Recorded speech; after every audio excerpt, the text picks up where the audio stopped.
Welcome to the Internet Chess Club.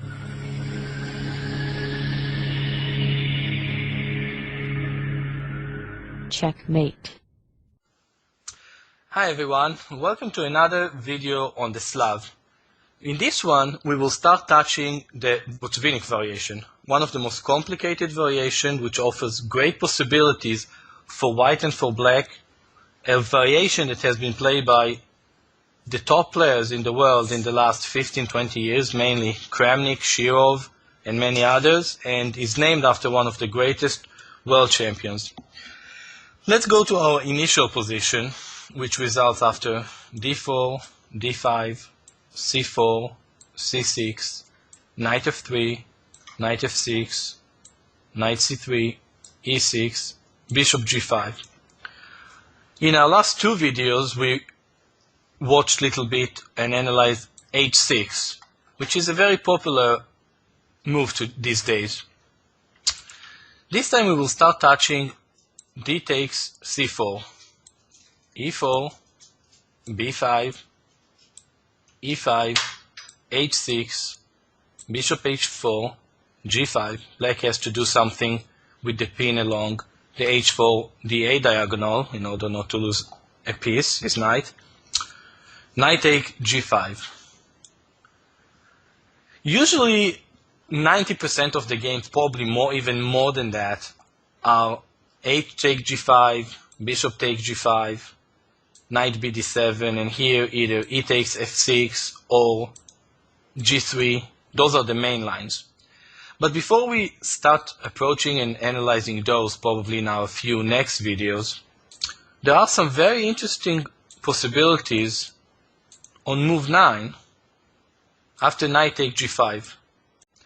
The two possibilities are either playing knight d5 immediately at this moment, which is surprisingly very complicated, although I think white should be better after that move. Another one is h take g5, h take knight, bishop take g5, and here not knight bd7, which is the very main move, but bishop e7, which again might favor white, although really a very complicated game result, and this line was played by very strong players such as Ivanchuk and many others.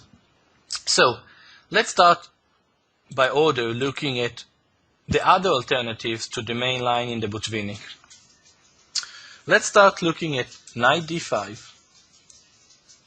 White has two possibilities here, although in principle I actually do believe it's just one. Knight takes f7. This is the main line and what white should play. After the simple retreat knight f3, black seems to get very simple and okay game after queen a5, queen d2, bishop b4, rook c1, and here's several possibilities. For example, the best one seems to be c5, white away, after bishop e2, knight d7, castle, bishop b7.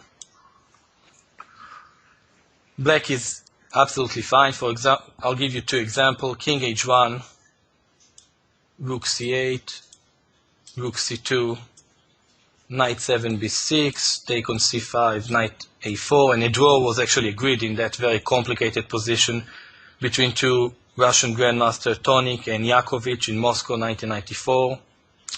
Another possibility here is on move 15, if white plays d takes c5, black can simply play bishop takes knight, pawn takes bishop, knight takes c5, queen d4, and knight a4.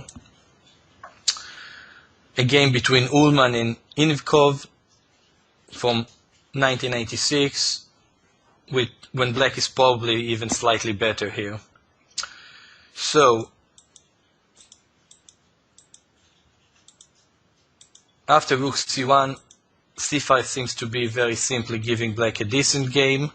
Knight d7 instead of c5 in that position was played in several games. I don't want to show too many lines and complicate matters, but